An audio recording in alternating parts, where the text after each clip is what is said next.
Before Supergirl ever appeared in 1959, there was already a glamorous, sexy, feminine crime fighter leaping across rooftops in a tiny blue costume and flowing red cape.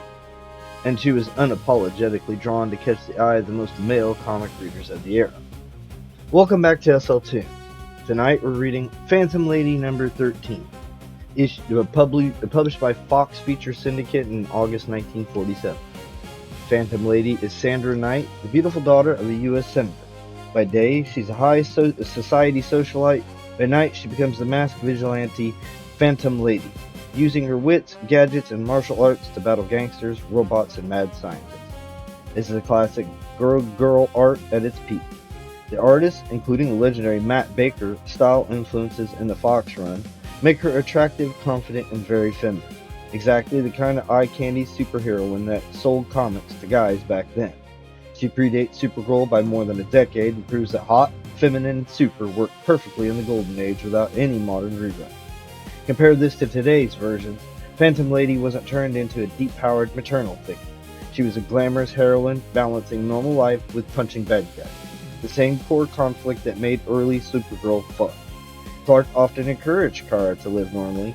Here, Sandra's father and her civilian life pull her one way, while her sense of justice pulls her the other.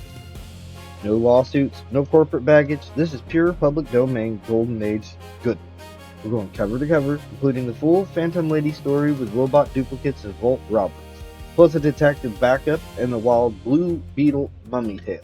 Let's crack open this 1947 gem and see what real sexy superhero action looked like before anyone tried to sanitize it. Look at this cover. Pure 1940s sex appeal and drama.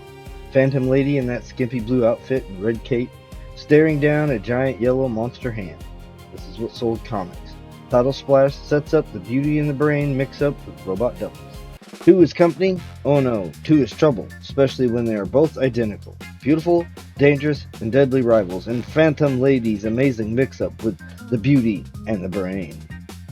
This is Sandra Knight's daughter, Conductor. She's temporarily lost her speech. Look out for her, will you? Sure will. Anything for the Senator's daughter, sir. Hey, wait for the press. Meanwhile, 2 cars back. You know the orders, Trigger. Soon as she's aboard, shoot. I know. What's the matter? Don't you trust my memory? Quiet now. Here's the allergy report. It's most important. Hey, please, I want an interview from Sandra Knight. Darn it all, too late.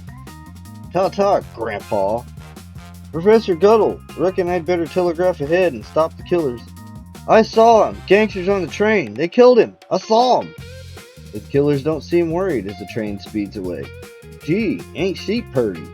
And can't talk aboard. Toins me heart. I'm so sentimental. You're a jerk. She ain't supposed to talk yet. Smarten up now. We'll be at the watershed in a minute. Joe'll be waiting with the car. As the train comes to a stop. Why'd you let Bless go at the conductor, stupid? He saw us nab the Goyle, didn't he? Want him to blab? Quickly, a strange trio approach a car, its motor running. Hi, Joe. Shake a leg, you. The old lady's waiting to see the dame. Roll's driving. Shove over. I got an itch to see how the good professor is. Was. Recklessly, the car careens through the streets of Gotham City. Hey, easy. She'll moiter us. Make her slow down, Slim. Shut up, jerk. She can't make a mistake. She ain't hardly human. Haha, that's a joke, see? Only you don't get it. Yay, she almost killed that kid. Yeah, hey, where you going? I'm gonna resign from this business, Slim. Honest, I ain't got the heart for it. That dame ain't natural. You ain't kidding, Trigger. You'll die laughing when you learn the truth about her. Well, baby, you're home. And pretty soon you'll be talking your beautiful head off. We hope. Well, dearie, I've waited some time for this. Yes, you're a marvel. You are indeed. Exactly like the real Sandra Knight. Yeah. See, that's the joke. She ain't real. She's a robot. You erased the guy what made her. But almost human she is. With this little box I control you, dearie. I made you frightened that newsy as a test. Wear this ring and I will transmit your speech for you through the induction box. You must work hard for old Tersa, dearie. How beautiful. I love shiny things. I want more. How beautiful. I love shiny things. I want more. She's perfect. She'll start work tomorrow. 20 years I've waited. At last I can show Sandra Knight who the clever one. He's forgotten, but not Tersa Thorne. He was only a punk lawyer when he sent your kid to the chair in 25. I don't get it. She's 18, but she ain't. The next morning, I must go in here and see all the shiny stones. Now I will take them home and play with them. Well, Miss Knight, if you would kindly, I will kill this fool who denies me the shiny stones. Help! Murder! Ah! She shot him! Yes, I killed him. He wouldn't give me the stones. I murdered him. Well, I'll be. Okay, Miss Knight, step up, please. We're going for a nice little ride. Meanwhile, the genuine Sandra Knight is just awakening. Oh, another day. Hope something happens for a change. I haven't put Phantom Lady to work for weeks. Someone's knocking. Coming! Yes? Oh! Sorry, baby. Come on, Slim. I don't like socking dames. What's this trinket? I might be able to hawk it. Step on it, Trigger. That patrol wagon will be reaching Bolivar Square in a minute. We gotta be there when the boys start doing their stuff. I don't get it. Why we gotta substitute this dame for the phony dame the cops got? Bolivar Square. Looks like we're stuck, Mike, but I guess Sandra Knight will keep back there. Haha.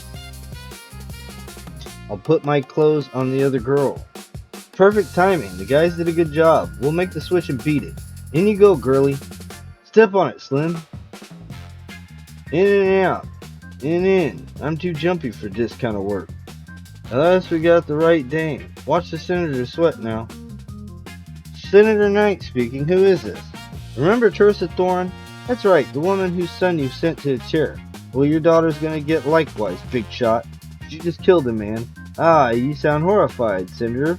Right, it is nonsense. I'll even tell you how it happened, but you won't have a chance to prove it. Shortly afterward. But I tell you, she isn't my daughter. She's a robot. I know how the whole thing was done. Okay, Senator, you can speak to your daughter if you want to. It was a bad shock, Senator. You sure you feel alright? Herr Professor Bronx of Vienna, here to examine some poor girl who, better known as Dawn Borden. I gotta help Sandra. I know she's innocent. Yeah, the night dame. Go right in, Doctor. Dad, golly, am I glad to see you. Someone slugged me and I came to in a patrol wagon. Get me out of here. Keep away from me, you robot. Whew, what is this? Meanwhile, Tersa Thorne is becoming more and more ambitious. I'll go to the Federated Vaults. No one will mistake her for the night girl in this disguise. I'll get the radium and then destroy the robot and leave the country. Sandra Knight can rot in jail. Let's get busy. Put it in on automatic control. Hey you! No one's allowed in there. Bam! Ow! Help! Robbery! But something has gone wrong. Tick, tick, tick. Even at headquarters, all is not well. Time for Phantom Lady to go into action. But how? Why, that's Dawn behind that door. She's only a machine. She's not my daughter. I gotta do something to help the poor kid. Look, there's one of them now. He's a crook. His beard's false. She's right. Who is he? Nab him. Huh? Seizing the opportunity that this ensuing confusion offers, Sandra quickly changes into the Phantom Lady in the press room and overhears an enlightening broadcast meant for the police reporters. Harris at headquarters, report to Federated Vaults. The mechanical woman just stuck him up. Ah, a lead. Phantom Lady, we could use her. Maybe she could solve this thing. Phantom Lady, you must save Sandra. See you later, boys. I'm a working gal. By the way, Sandra Knight is innocent. I'll prove it to you. She's atomic charged. My word. Lady, please. Hot dog. Eat. Look at that. Go. What do you make of this? She killed the guard and then just kind of stopped working. Very interesting gadget. Plenty dangerous. Watch. Say, you couldn't be sisters or something. No, we're not related, but if you leave the room for a minute, I want to, study her more closely. Now, if I can only find out what's behind all this, who runs the robot? If I can fool them, I may find out. Come on, babe. Oh, who do they take me for? Sandra Knight or the robot? This is confusing. We gotta hurry. Tersa ain't gonna like the way this job turned out. She had to kill the other guy. Yeah, this ain't funny no more. I'm resigning. They think I'm the robot. Good. Now when I meet someone named Tursa, probably the brains of this outfit. A few minutes later, so you botched a job, my pretty one. Well, tonight you'll have another one. I know you can handle. You will kill Sandra Knight. Oh, Dad, but Winch is mad. And over there, he's got my ray gun. Keep your greasy mitts off that. I'm gonna hawk it. Aw, stop that squabbling and take the robot upstairs until we need her. Soon. Good thing they made things easy for me to get away. Now to warn Dad. We'll leave as soon as the robot is sent out to erase the senator. Trigger will stay behind to destroy her when she returns. Yeah, you ought to have brains enough to kill a robot. I don't feel like killing anything. Hey, somebody's knocking at the door. I got a letter for Tursa Thorne. Oh, that's the guy that was at the train station. Rockabye, nosy. Listen to this, Miss Thorne. I had discovered that the robot is allergic to radium activity. In no case allow her to be exposed to the substance. It would ruin her delicate mechanism. Signed, Professor Goodall. But she was in the vaults and nothing happened. Yeah, and she's been working on automatic control too. Or has she? I thought she acted strange, but if she's not the robot, who? I think I know. There's only one dame that gobs snooping for trouble. You mean Phantom Lady? I resign. I don't want to meet up with her. Slim's right. It's the Phantom Lady, but we're not beaten yet. We'll set a trap. Yeah, she'll be back. She don't know who we don't know we know who she is. I don't like this. At that moment, Tursa Thorne and company are in for one big surprise. Now to start my plan. Nice and quiet. Bet they didn't even miss me. But, welcome, Phantom Lady. Oh, we caught her. My ray gun, they don't know what it is. It's one chance in a million. Ain't she silly looking? Oof! Oh, playing rough, eh? I'll blast her. No noise. Hold that heater. Get a knife. I gotta hold them. Dad and the police should be here any minute. Slim and Trigger are blinded by the black ray. What the? Oh, can't see! This does it. 2 out and 1 to go. She must have read my mind. I can't let her escape. She's the brain. She caught those fools, but she'll never get me. Never! The blinding black ray is reflected on a hall mirror, and its powerful effect shuts off Tursa's vision. At the same moment, the help Phantom Lady has been expecting arrives. Well, if it isn't Tursa herself come to welcome us. Never, boys. She's got a lot of explaining to do. Help! I've been blinded! So the stranger who phoned us this tip wasn't kidding after all. Now, if I could just get this rope loose, I can make a getaway before I'm discovered. Hey, it's Phantom Lady. I might have known this cleanup wasn't an amateur's job. Just in time, my secret is safe. No one really knows who Phantom Lady is. 1 hour later. Well, where did you go, Sandra? We searched. Our girl likes to be alone now and then, Dad. Yeah, well, how about saving some of those now and thens for me? I'm your boyfriend, remember? Phantom Lady. Glamour gal of mystery and adventure and another thriller in the next issue. Switching gears to a bonus detective story, Mystery of the Hidden Jewels. 2 rookie cops, Dan Garrett and Mike Manigan, get called to the Empire State Theater after shooting during a play. The victim is actor John Fearless, son of a missing financier Jonathan Fearless. The lights went out, the shots rang out, and John collapsed while still playing the piano with his dying strength. He was trying to leave a clue, the Midnight Sonata. Dan and Mike investigate the big old house on West 86th Street. Dan sits at the piano and plays the sonata. Suddenly, a secret panel swings open. There's Jonathan Fearless himself, holding a gun. He confesses. He killed his own son to protect the stolen Nazi jewels he was trying to sell. But the housekeeper knocks the gun away with a broom. Mike tackles him, and Dan finds the fortune and jewels. Case closed. Another win for the good guy. These backup stories were common in Golden Age books and gave readers a nice change of pace. Dan Garrett and Mike Manigan, rookie policemen, were discussing the events of the morning as they cruised through New York's theatrical district in a police car on routine duty. Only the morning, Inspector Flanagan had talked to them about a case that would soon rock all New York. The famous financier and diamond importer Jonathan Fearless had disappeared from his home and his office in the financial district. No one had seen or heard from him in 3 days. The entire police force was on the lookout, but so far there was not the slightest clue. Later, as they sat over their coffee and donuts, they read the headline. But the reporters seemed to know as little about the mysterious disappearance as did the police.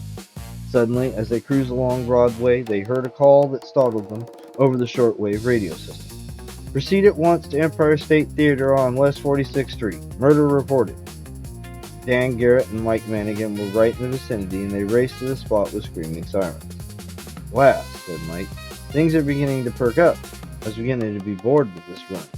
Something tells me things will pop from now on, and we'll be in the thick of it." At the Empire State Theater, they pulled up sharp. Mike Mannigan began to race for the front door when Dan Garrett stopped him. "Not that way," he shouted. "You'll have to go through the audience, and you might start a panic. Try the alley over there. It'll probably lead to a stage door." Dan was right. It did lead to the stage door, and they went on through to the stage. Quite a crowd had collected there beside the cast. The curtain had been lowered. The audience was leaving already. Donald Cooper, the manager of the theater, came up, and they asked him for details. First, they cleared the stage. "You, members of the cast," ordered Dan, "just wait in your dressing rooms. The rest of you wait in the corridor. Mike, see that no one here leaves." Mr. Cooper told him what happened. It was near the end of the first act. John Fearless and Maria Fontaine, the stars, were seated in the library. John Fearless rose and went to the piano. "I will never give up the jewels," he said.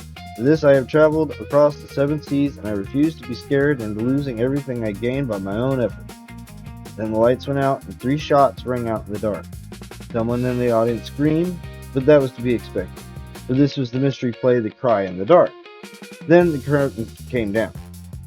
Mr. Cooper was in the box office when a stagehand came rushing out for him. "You're wanted backstage, sir. There's been an accident. I'm afraid it is the star, John Fearless." Mr. Cooper followed the stagehand. John Fearless sat at the piano. He was bleeding badly from 2 wounds, but for some unaccountable reason he was playing the piano with his last strength. Mr. Cooper helped him to the sofa and then raced for the phone. He called the police and then drew aside the curtains and addressed the audience, which had returned for Act 2. "Ladies and gentlemen," he announced, "there has been an accident. I'm afraid the matinee performance cannot be completed. As you leave the theater, if you will stop at the box office, we will either refund your money or give you tickets for a later date. Please accept apologies of the manager." When Mr. Cooper returned to the scene of the shooting, Mr. John Fearless was dead. Maria Fontaine, star of many successes, sat beside him. She was sobbing, and that was all Mr. Cooper could report. Dan called Maria Fontaine. She could add little to the evidence. They had gone through the scene just as it was written.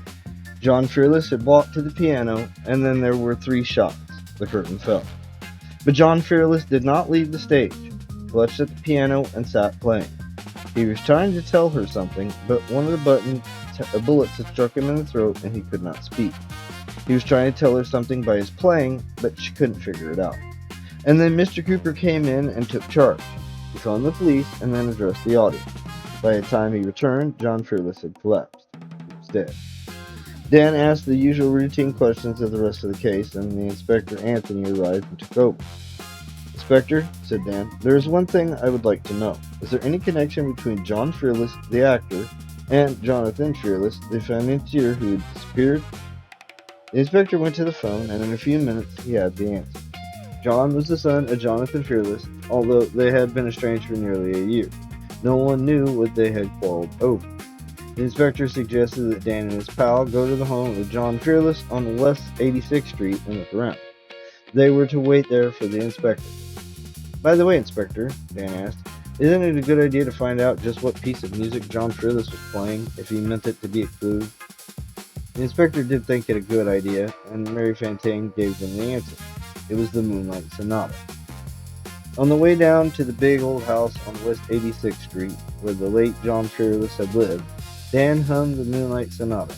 It made no sense. As soon as they entered the house, Dan asked the housekeeper whether John Fearless had been found of music. "Yes," said the housekeeper. "He often played the piano." "Did you ever hear him play the Moonlight Sonata?" "There's a piece of music he often played, especially late at night." "Or do you not know the name of it?" "Yes, it is the Moonlight Sonata. I remember hearing it on the radio. And come to think of it, that was the music he played late last night. I seem to remember now. He came in very excited, and then he watched me as I went up to bed. Before I fell asleep, I distinctly remember hearing him play that song. I could not help wondering about it.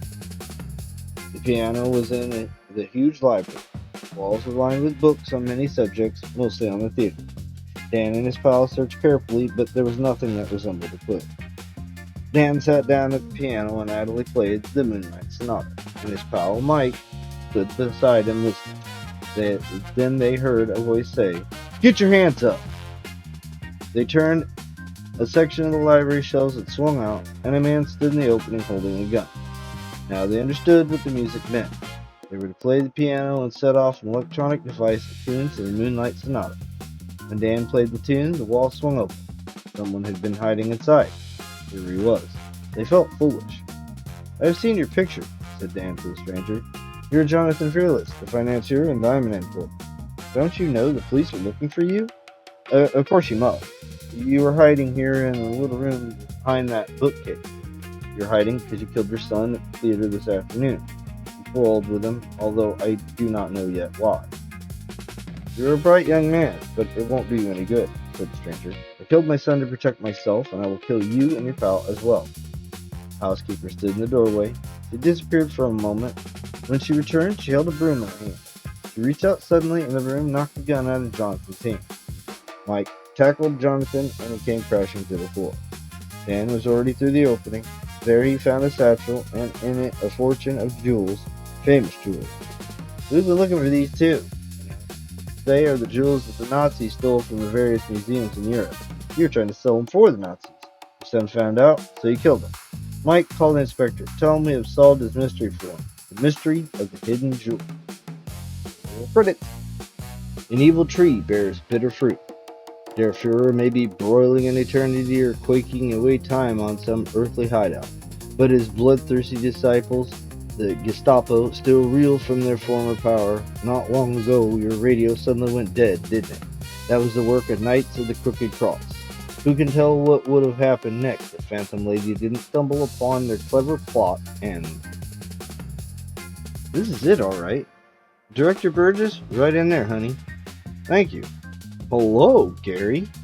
Well, for crying out loud, Sandra Knight. After not seeing you for months, it's just my luck to be due on the air this instant. Stand by, will you? And so, ladies and gentlemen, the Video Bin Products presents that thrilling drama, The Gruesome Twosome. Meanwhile, in another part of the city, I'm ready. This foolish America has a surprise in store tonight. If it works, shots. I'm checking. Nothing wrong here. Hello, Studio 3A? What's your wrong down there? You're supposed to be on the air. We're not getting anything on the playback. Holy smoke, think of the time we're losing. Still dead. I tell you, we are broadcasting. No, nothing wrong. Check your controls again. I thought this place was supposed to be quiet. What is it, Gary? I'll be darned if I know. They say broadcasting isn't going out. Well, in millions of homes all over America. Henry, I was listening to that program, but I didn't turn it off, dear. What's the matter with you? Mousetrap? Well, all week I've been waiting to hear the Rat Man come on. Play or I'll drive you against the wall. What's wrong with the radio? They don't seem to hear. Try them again. Calling CC340. Calling CC340. No use. They don't get me. They're going to crash. Save your breath, folks. The air is dead. Must be some strange atmospheric condition. Why, that's fantastic, Mr. Burgess. I never heard of such a thing. I'm only on the way here. I'll call Gary in the morning. Maybe it has a scientific explanation. Sunspots or something. But it will certainly sum things up for the war effort. Then suddenly you couldn't hear a thing. But it's nothing. Not even a buzz. Sandra, have you heard the terrible news? Why, Professor Harper, where's your hat? Your tie? My hat? My tie? Who cares about that? It's my invention for the army that's important, and it's been stolen. That machine can put every radio station in the country out of commission.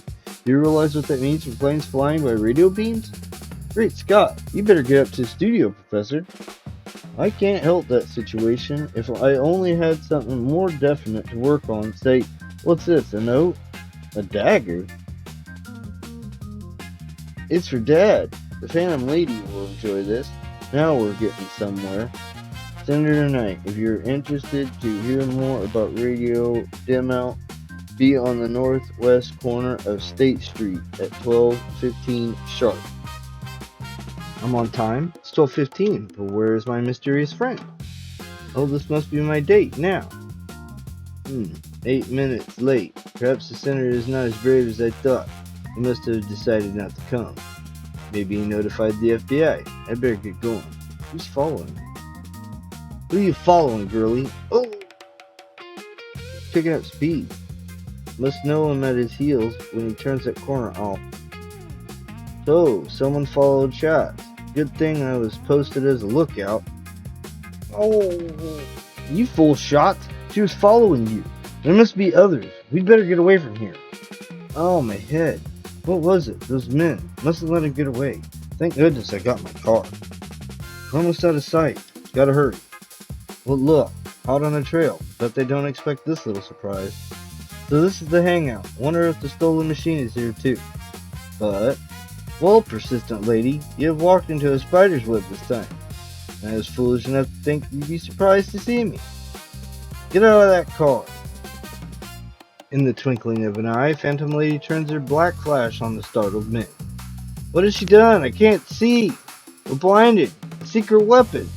Now we can talk things over. My way. I'm only kidding myself this way. Gotta get to a phone. I'll sneak away. I can't see anything. Shoot her, shots. Shoot. There's under one chance, but I gotta use a phone. I can still find one while I'm still alive. Hello, police. Listen carefully. It's a matter of life or death. Get Professor Harper and rush over to... There's the troublemaker. Fire! My black flesh. Must have dropped it in my haste. This is the end of you, Phantom Lady. I wouldn't be surprised. Keep away from me, you ape! These American women are daring. Too daring for their own good. I've got you now. But not for long. I'm a student of jiu-jitsu, my friend. And I relieve you of your gun. I wouldn't want anybody killed, especially until the police arrive. Now, gentlemen, rat, if you both stand there quietly, we'll wait for my friends. Ja, she's outwitted us, shots. I get ex-Gestapo men against a mere girl. Well, if it isn't our friend Phantom Lady, what have you got for us this time? Look, my machine. I'll turn it off. The airways will be under American control again. Where is that brave girl going, officer? I want to thank her. Phantom Lady never waits for thanks, Professor Harper. I'd like to know who she really is. What a gal. Another thrill-packed adventure with Phantom Lady in next issue. Minute Mystery. Starring Inspector Rock. You be the detective thriller. Nancy Medlow is suspected of the murder of her husband's brother and business partner, Roger Medlow, who lived with them at their suburban estate. Nancy's husband, Richard, his secretary, and the servants had been out the entire evening. Nancy said she had discovered the body at 11 p.m. and immediately called the police. At headquarters, Inspector Rock finds fingerprints of Nancy's left hand on the murder weapon, a silver letter opener. The coroner's report stated Roger died at approximately 8:30 p.m. Since Nancy had admitted being home all evening, her guilt seemed quite evident. That's a complete report, Inspector Rock. Wound was inflicted by said weapon held in left hand. All evidence points to Nancy Medlow. Well, we'll see what gives at the inquest in the morning. At 9:30 a.m. the next morning, Nancy enters her husband's study as his secretary, Lorna King, is tidying up. We'd better leave for headquarters, Richard. The inquest is at 10. Oh, you startled me. What's the matter, Lorna? Conscience bothering you? Why, you red-headed... Cut it out, you two. I'll get the car. At the inquest, the Medlow servants' alibis were verified by relatives with whom they were visiting at the time of the murder. Richard and Nancy Medlow and Lorna King remained for further questioning. Miss Medlow, the evidence points to you, but as yet no motive has been established. Perhaps if... I think I could tell you what it was, Inspector. Nancy constantly objected to the close friendship between her husband and Roger. Once, in a fit of rage, I overheard her yelling that she wished Roger was dead. Why, you lying, husband-stealing... Richard has been trying to get me to give him a divorce for months so he could marry you. I don't know how my fingerprints got on that letter opener, but I'll bet you and he... Wait a minute, I do know. It was... One night about a week ago, I was at my vanity about to file my nails when, now how did this get in my makeup kit? That stupid maid. I tossed it aside and forgot about it. I'll bet one of you. Are you insinuating that? We've proven that we were at a business dinner. Okay, hold it. No one has proven anything. However, from the last half hour of observing your gestures, I managed to spot the killer. Yes, it's you. From clues shown in the preceding panels, Inspector Rock has identified the murderer. Can you be the detective? Answers shortly.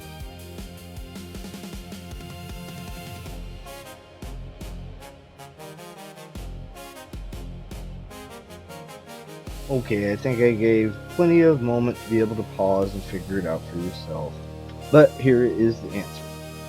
You, Richard Medlow, you were the only natural left-handed person present. I think a probe into your business will give us the motive for the crime. Yes, I'm guilty. Roger discovered me taking our stockholders' funds. I killed him when he said he had turned me in despite our relationship. I placed the guilt on Nancy so I could marry Lorna. I'm glad it's all over. My conscience was driving me mad. Wrapping up with the Blue Beetle, the original Fox version of Dan Garrett, the rookie cop who becomes the Blue Beetle. This one's a wild mummy story. Archaeologist Mr. Waxler revives an ancient Egyptian mummy using strange fluids. The mummy goes on a rampage, killing Joan, the glamorous redhead, and causing chaos. Blue Beetle charges in, no superpowers, just fists, gadgets, and bravery, fighting the mummy in a burning temple set. Joan gets caught in the middle, screaming for help while looking fabulous in classic good girl style. It's pure, over-the-top, golden age fun with flames, knives, and dramatic showdown. Blue Beetle and the Mummy Who Never Died. Life, smothered with revenge, flickered in the petrified remains of 3,000-year-old mummy. Who would have thought that he, the mummy who never died, would meet up with Danny Garrett, a rookie cop better known as the Blue Beetle. It is a blood-chilling contest where adventure and death score a tie. Have a seat, Dan. I'll be with you in a minute. Just want to get an okay on some copy from Mr. Waxler. Don't rush on my account, Joan. I've got hours to call my own. Oh, sorry, I thought you were alone, Mr. Waxler. No, come right in, Miss Mason. Meet Miss Lewis, an amazing young lady, an archaeologist. Mr. Waxler, you must loan me the money for my experiment, the exclusive story to go to the Daily Planet. Sorry, Miss Lewis, I see no reader's appeal in bringing a 3,000-year-old mummy back to life. But he'd fill in the gaps of story. History. I think of the thrill of putting life into a shriveled body. Miss Lewis, I'm a busy man. Good day. You'll regret your decision, Mr. Waxler, and your smiles. Phew, things that go on in a newspaper office. Bringing life to a mummy? Pretty grisly business. Blue Beetle would have his hands full if that happened. Mr. Waxler is sort of upset, thanks to that strange glamour girl that just left. He's going over my copy tonight, and I'll pick it up at his home. Now let's eat. I'm starving. Never a dull moment around here, eh, Joan? In places other than the Daily Planet, there's never a dull moment either. For example, that night in the Metro Museum. What's that? That noise. Something dragging along a corridor. No one's supposed to be here but me. No! It worked. The fool thought the mummy was walking. The rest would be easy. To change an old saying, there are many ways to skin a mummy. Someday I'll laugh at all this, having to steal a mummy and use a garage for a laboratory to give the world the secret of bringing the dead back to life. Meanwhile, well, Danny, my love, and my pet, a woman's work is never done. I've got to get over to the publisher's house and pick up that copy. That's an hour's trip, Joan. Wish we could go with you, but the police department's got a priority on us. We've been assigned to patrol Elm and Oak Streets tonight. There's a post for you. Might as well be a graveyard. Not far from where Joan's going. Looks like a quiet night. Did Dan Garrett say a quiet night? Ah, it lives. I've done it. Now I'll let them laugh. Laugh all they can, for some won't be around very long to enjoy their stupid jokes. Not much later, at Waxler's home. Quite a draw. Joan must have let herself in. That you, Joan? What? Keep away! No! Help! Help! Mr. Waxler screaming. Must be in trouble. Oh! Help! Help! Oh! Don't call me for anything less than murder, pal. Go to it, Mike. Say, look at that car roll. Holy smoke, it's Joan. What's ailing her? Driving like that. Better tell her and warn her to take it easy. Joan, what's come over you? Oh, Dan, I was going to town to look for you. That mummy. It's alive. It's got Mr. Waxler. Living mummies?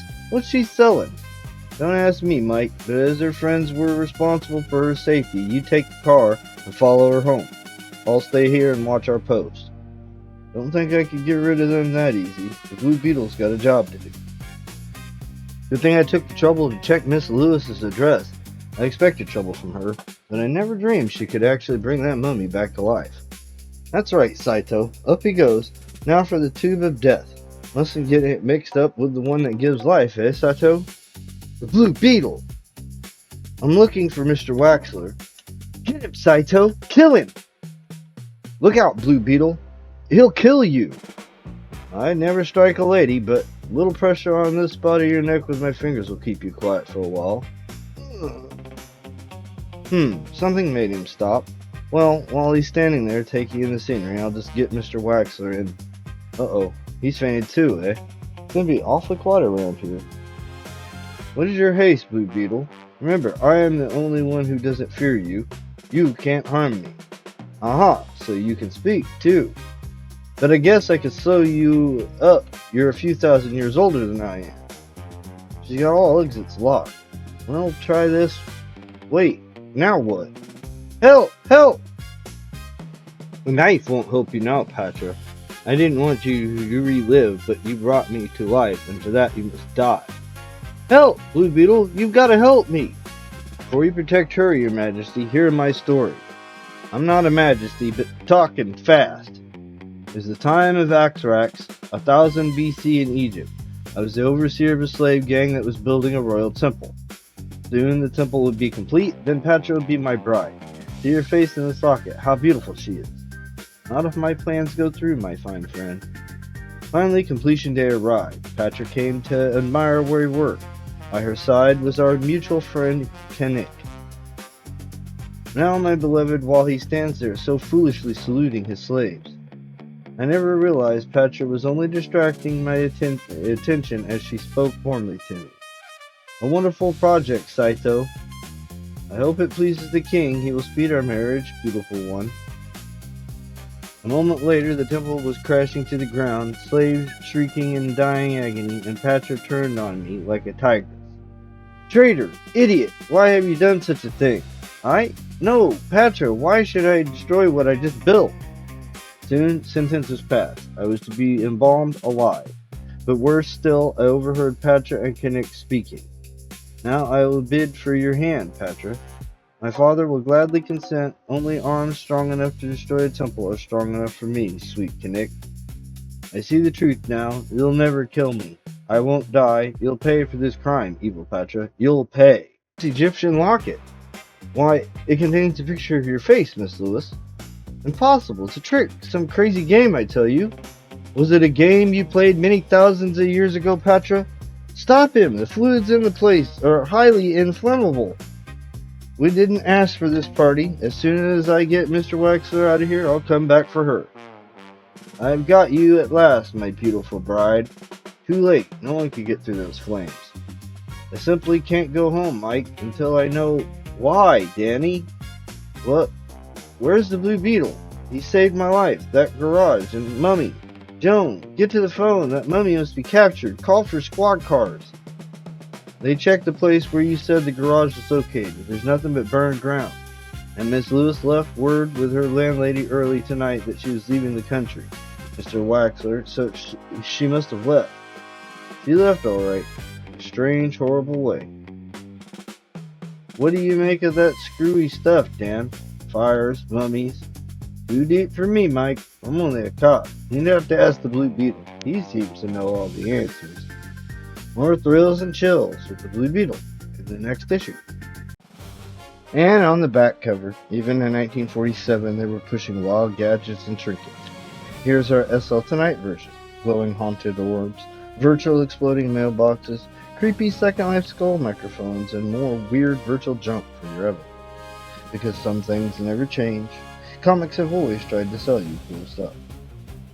And then the next page afterwards was originally a Dick Tracy Tommy gun ad, but I decided to go ahead and swap it around for our own little design, given the fact that it was literally a Tommy gun, which again I think it was probably just a pop gun, but still I don't know YouTube censors and all that. So as it stands, yes, a comic literally advertising a real toy Tommy gun. Yes, that shoots and sounds like the real McCoy. $3.79 post-paid.